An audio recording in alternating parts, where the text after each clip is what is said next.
Bismillahirrahmanirrahim. Allahu Akbar. Allahu Akbar. Allahu Akbar. Walillahil hamd. Innal hamdalillah nahmaduhu wa nasta'inuhu wa nastaghfiruh wa na'udzu billahi min shururi anfusina wa min sayyiati a'malina.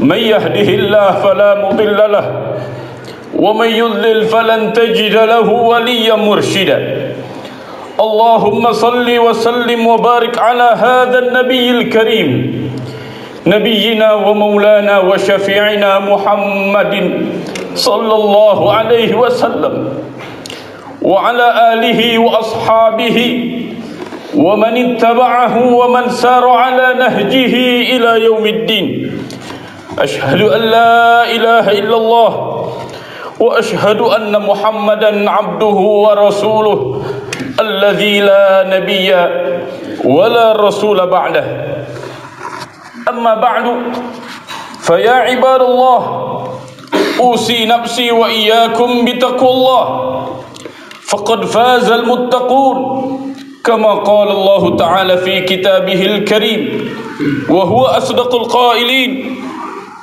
أعوذ بالله من الشيطان الرجيم يا أيها الذين آمنوا اتقوا الله حق تقاته ولا تموتن إلا وأنتم مسلمون وقال وأتموا الحج والعمرة لله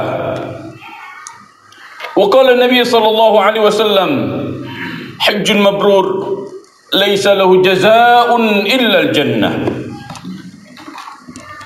الله أكبر الله أكبر الله أكبر ولله الحمد عائدين والعائدات رحمني ورحمكم الله Alhamdulillah wa syukrulillah. Kita semuanya wajib bersyukur kepada Allah Subhanahu wa taala karena di pagi hari ini Allah Subhanahu wa taala masih memberikan kesempatan kepada kita semuanya untuk menikmati betapa indahnya mentari di pagi hari 10 hari Zulhijjah yang diberkahi.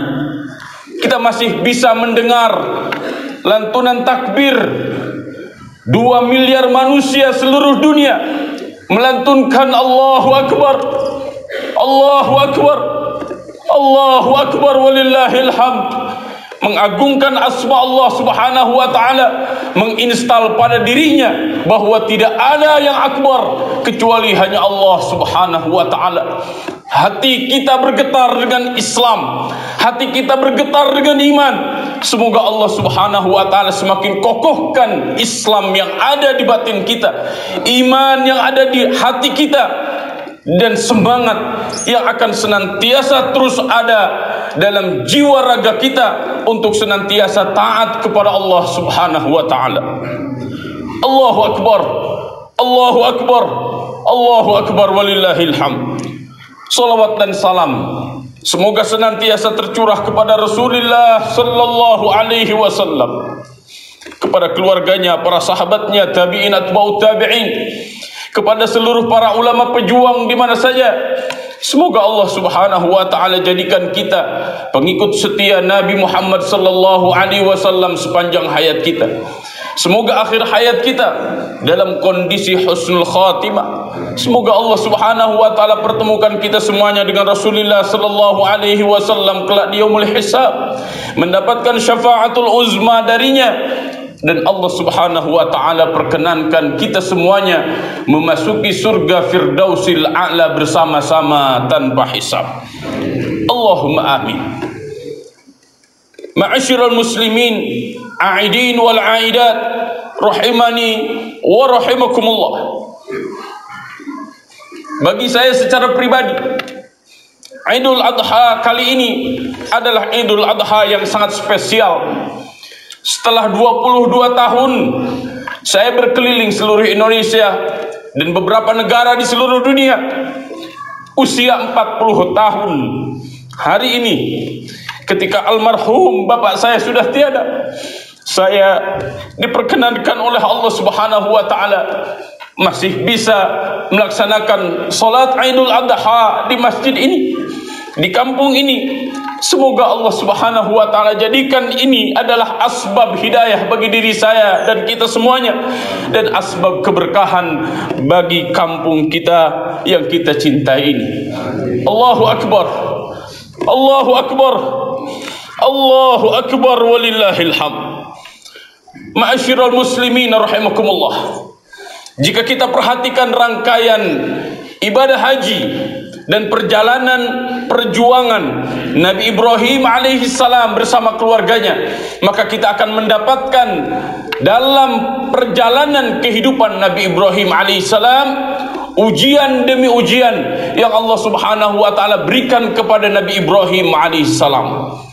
Ujian ternyata adalah inti dari kehidupan. Siapapun orangnya yang ingin naik kelas, maka dia akan diuji oleh Allah Subhanahu wa taala. Yang paling banyak dan paling berat ujiannya adalah para nabi dan para rasul, dan diantaranya adalah Nabiullah Ibrahim alaihi salam. Allah Subhanahu wa taala sebutkan dalam surat Al-Baqarah, A'udzu billahi minasyaitonir rajim. Wa idzibtala Ibrahim rabbuhu bikalimatin fa'atammahun. Sungguh ingatlah oleh kalian semuanya ketika kami terus-menerus menguji Nabi Ibrahim alaihissalam dengan berbagai macam ujian. Nabi Ibrahim alaihissalam menghadapi ujian itu, melaksanakan dan menuntaskan ujian-ujian itu dengan sempurna. Allah Subhanahu wa taala meluluskan Nabi Ibrahim alaihissalam menjadi nabi yang diberikan gelar yang sangat banyak. Di antaranya adalah imam bagi seluruh manusia, di antaranya adalah kekasih Allah, Khalilullah, dan di antaranya adalah Abul Anbiya, bapaknya seluruh para nabi dan para rasul setelahnya. Jika kita ingin menjadi manusia hebat, maka hadapi seluruh masalah dengan melibatkan Allah Subhanahu wa taala, karena la haula wala quwwata illa billah. Tidak ada daya dan kekuatan pada diri manusia jika manusia jauh dari Allah Subhanahu wa taala. Tapi selemah apapun, jika kita memohon pertolongan kepada Allah, maka Allah Subhanahu wa taala yang akan menolong kita, yang akan mengimunkan kita, yang akan mengokohkan kita semuanya. Allahu akbar. Allahu akbar walillahil hamd.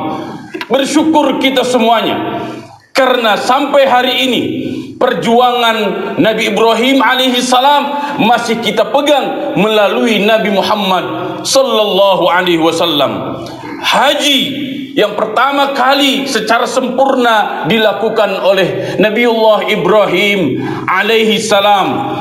Maka urusan haji ini tidak bisa dilepaskan dengan Nabi Ibrahim alaihi salam.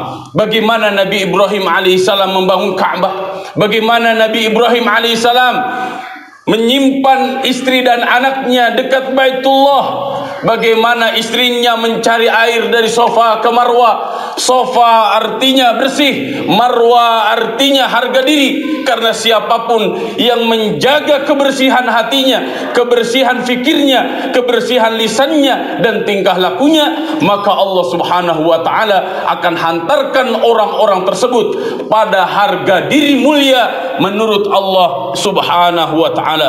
Allahu akbar. Allahu akbar walillahil hamd. Ma'asyiral muslimin, aidin wal aidat. Hari ini bangsa kita sedang diuji oleh Allah Subhanahu wa taala. Ibadah haji adalah kewajiban kita sebagai kaum muslimin. Akan tetapi karena ada wabah, karena ada musibah yang sedang Allah Subhanahu wa taala berikan kepada kita, maka bersabarlah, bersabarlah, bersabarlah. Jadikan tidak berangkatnya kita tahun ini persiapan agar kita semuanya terus mengkaji bagaimana ibadah haji semestinya, sehingga kelak ketika Allah Subhanahu wa taala berikan kesempatan kepada kita semuanya menunaikan ibadah haji, kita sempurnakan ibadah haji dan umrah itu hanya untuk Allah Subhanahu wa taala sesuai dengan sunnah Nabi sallallahu alaihi wasallam. Allahu akbar. Allahu akbar. Allahu akbar walillahil hamd. Ma'asyiral muslimin rahimakumullah. Ibadah haji mengajarkan kepada kita semuanya Kita bukan manusia-manusia yang lokal. Kita tidak boleh menjadi manusia-manusia yang berpikir sempit. Tapi haji menghantarkan kepada kita semuanya bahwa ternyata saudara-saudara kita ada di seluruh penjuru bumi, ada di seluruh dunia, bahkan min kulli fajjin amik, di setiap pelosok yang sangat jauh, ketika mereka semuanya telah mengatakan asyhadu an la ilaha illallah wa asyhadu anna muhammadar rasulullah, maka mereka adalah saudara kita. Ingat, saudara kita bukan hanya sebatas saudara-saudara. Saudara kita bukan hanya sebatas seormas. Saudara kita bukan hanya sebatas separtai. Akan tetapi saudara kaum muslimin, siapa saja yang telah mengatakan asyhadu an la ilaha illallah wa asyhadu anna muhammadar rasulullah, maka mereka wajib senantiasa menjaga persaudaraan itu untuk bersama-sama menegakkan kalimatullah, karena Islam harus lebih tinggi di atas segala-galanya. Allahu Akbar, Allahu Akbar walillahil hamd.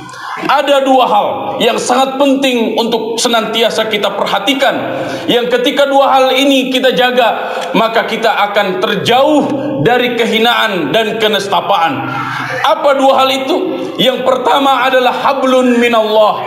Jaga hubungan baik kita kepada Allah Subhanahu wa taala, terlebih ketika fitnah al-mahya wal mamat, fitnah kehidupan, tidak jelas mana yang benar, mana yang salah, mana yang baik, mana yang buruk. Seakan-akan kita bingung memperhatikannya. Hari ini begitu banyak orang yang meninggal dunia. Di grup-grup WhatsApp kita senantiasa setiap hari mendengar orang yang mati. Apa yang harus kita lakukan ya ibadallah? Yang harus kita lakukan adalah fafirru ilallah, segera mendekat kepada Allah Subhanahu wa taala. Segera mendekat kepada Allah Subhanahu wa taala. Jangan-jangan besok yang meninggal itu bukan mereka, bukan orang lain, akan tetapi diri kita. Apa yang akan terjadi jika kita mati tidak dalam kondisi husnul khatimah? Mungkin setiap kita punya masa lalu yang kelam, punya masa lalu yang buruk. Tutup, kita buka lembaran baru. Mulai detik ini kita niatkan bahwa apa yang kita lakukan hanya untuk Allah Subhanahu wa taala. Ini hablun minallah. Maka jangan lupa solat 5 waktu, jangan lupa kewajiban-kewajiban yang lain, dan larangan-larangan hendaklah dijauhkan. Yang kedua, hablun minan nas, menjaga persaudaraan sesama kita. Jaga duduluran orang, jaga duduluran senasab, sakampung, komo seagama. Ketika ada orang yang kuat ibadahnya kepada Allah Subhanahu wa taala, tapi tidak baik dengan tetangganya, tidak baik dengan kanan dan kirinya, dia tidak mau menebar kebaikan. Ada seseorang yang meninggal di zaman Nabi Sallallahu Alaihi Wasallam seperti itu. Semua para sahabat mengatakan dia orang soleh, min ahlil jannah. Akan tetapi kata Nabi Sallallahu Alaihi Wasallam, min ahlin nar. Justru dia adalah penduduk neraka. Kenapa? Karena tetangganya tidak merasa aman dari dirinya. Allahu Akbar, Allahu Akbar, Allahu Akbar walillahil hamd. Oleh karena itu jaga dua hal ini, hablun minallah dan hablun minan nas. Ibadah mahdoh kepada Allah dan ibadah ghair mahdoh kepada semua manusia, bahkan kepada alam semesta. Ma'asyiral muslimin rahimakumullah. Pada masa pandemi seperti ini, maka dua kekuatan ini adalah modal utama kita semuanya. Jika kita tidak dekat dengan Allah, stres jadinya. Jika kita tidak dekat dengan manusia, bisa jadi kita bisa makan saudara-saudara kita kelaparan. Maka oleh karena itu, kita akan menghadapi wabah, musibah yang sedang Allah Subhanahu wa taala timpakan kepada kita semuanya, dengan mengokohkan iman dan mengokohkan tali persaudaraan sesama kita semuanya. Allahu Akbar, Allahu Akbar walillahil hamd. Yang terakhir, setelah khutbah ini kita nanti akan melaksanakan al-hadyu. Sebagaimana di dalam Al-Quranul Karim, Allah Subhanahu wa taala memerintahkan kepada kita semuanya, inna a'tainakal kautsar fasalli li rabbika wanhar inna syani'aka huwal abtar. Fasalli li rabbika wanhar, salatlah engkau, wanhar, dan sembelihlah binatang binatang ternak kalian, di antaranya domba, kambing, sapi, kerbau atau unta. Apa pelajaran yang bisa kita ambil dari ini semuanya? Sesungguhnya dagingnya, kulitnya, apapun tidak akan sampai kepada Allah Subhanahu wa taala, apalagi darahnya. Akan tetapi yang sampai kepada Allah Subhanahu wa taala itu adalah sifat ketakwaan yang ada pada batin kita, yang kita semuanya siap berkorban untuk menegakkan agama Allah Subhanahu wa taala, untuk menyatukan umat Islam agar mereka bersama-sama menjunjung tinggi agama Islam, mengokohkan negara kesatuan Republik Indonesia, dan bersama-sama menebar rahmat bagi semesta. Sikap inilah, semangat inilah yang harus senantiasa kita jaga agar kita benar-benar menjadi para pejuang Allah Subhanahu wa taala, para pejuang agama Allah Subhanahu wa taala. Di antaranya adalah mereka siap berkorban, bukan hanya harta, bukan hanya waktu, akan tetapi jiwa, raganya, bahkan nyawanya, semuanya mereka persembahkan hanya untuk Allah Subhanahu wa taala. Qul inna salati wa nusuki wa mahyaya wa mamati lillahi rabbil alamin. Sesungguhnya salatku, seluruh ibadahku, hidup dan matiku hanyalah untuk Allah Subhanahu wa taala. Ma'asyiral muslimin rahimakumullah, saya mengajak kepada semua masyarakat yang mendengarkan khutbah saya ini, mari bersama-sama membangun kampung kita menjadi kampung yang berkah, kampung yang ada mendapatkan ridho Allah Subhanahu wa taala, sehingga kampung ini menjadi qaryah thayyibah menurut Allah Subhanahu wa taala, karena semuanya senantiasa menjaga ibadahnya kepada Allah Subhanahu wa taala dan menjaga persaudaraannya sesama kita semuanya. Semoga seluruh rangkaian ibadah yang kita lakukan di bulan Zulhijjah, wabil khusus saum Arafah yang barusan kita lakukan, salat Idul Adha, dan yang sebentar lagi kita akan lakukan korban, akan diterima oleh Allah Subhanahu wa taala, dan semoga dibalas dengan balasan yang berlipat ganda fid dunya wal akhirah. Ma'asyiral muslimin rahimakumullah, di akhir khutbah ini saya ingin mengajak semuanya untuk bersama-sama berdoa dan bermunajat kepada Allah Subhanahu wa taala. Semoga Allah Subhanahu wa taala sehatkan kita semuanya. Semoga Allah Subhanahu wa taala hindarkan dari kita semuanya wabah dan berbagai macam penyakit dan malapetaka, dan semoga Allah Subhanahu wa taala satukan hati kita semuanya dengan Islam dan dengan iman. Allah Subhanahu wa taala berikan hidayah dan semangat kepada kita semuanya untuk melaksanakan ajaran-ajaran Islam. A'udzubillahi minasyaitonir rajim. Bismillahirrahmanirrahim. Allahumma lakal hamdu wa lakas syukru wa ilaikal mushtaka wa bikal musta'an, la hawla wa la quwwata illa billahil aliyyil azim. Rabbana zalamna anfusana wa illam taghfir lana wa tarhamna lanakunanna minal khasirin. Rabbighfirli wa liwalidayya warhamhuma kama rabbayana shighara. Allahumma ighfir lil mu'minina wal mu'minat wal muslimina wal muslimat al ahya'i minhum wal amwat, innaka sami'un qaribun mujibud da'wat. Allahumma inna nas'aluka ridhaka wal jannah wa na'udzu bika min sakhatika wan nar, wa na'udzu bika min sakhatika wan nar. Allahumma inna nas'aluka al khaira fil umuri kulliha wa ajirna min khizyid dunya wa 'adzabil akhirah. Allahumma 'izzal islam wal muslimin wa adhill asyirka wal musyrikin wa dammir a'da'aka a'da'ad din. Allahumma ansurna wa ansuril muslimina fi Indonesia wa fi kulli makan ya rabbal alamin. Allahumma adfa' 'anna al bala wal waba wal qarana wal fahsya'i wal munkar wasyada'id wal zalazil wal fitan wal mihan ma zahara minha wa ma batan min biladina hadha khassah wa min biladil muslimin 'amma birahmatika ya arhamar rahimin. Allahumma ihdina wahdi bina wahdin nas jami'a waj'alna sababan liman ihtada. Rabbana la tuzigh qulubana ba'da idh hadaitana wa hab lana لنا من لدنك رحمة إنك أنت الوهاب ربنا هب لنا من أزواجنا وذرياتنا قرة أعين واجعلنا للمتقين إماما ربنا آتنا في الدنيا حسنة وفي الآخرة حسنة وقنا عذاب النار سبحان ربك رب العزة عما يصفون وسلام على المرسلين والحمد لله رب العالمين الحمد لله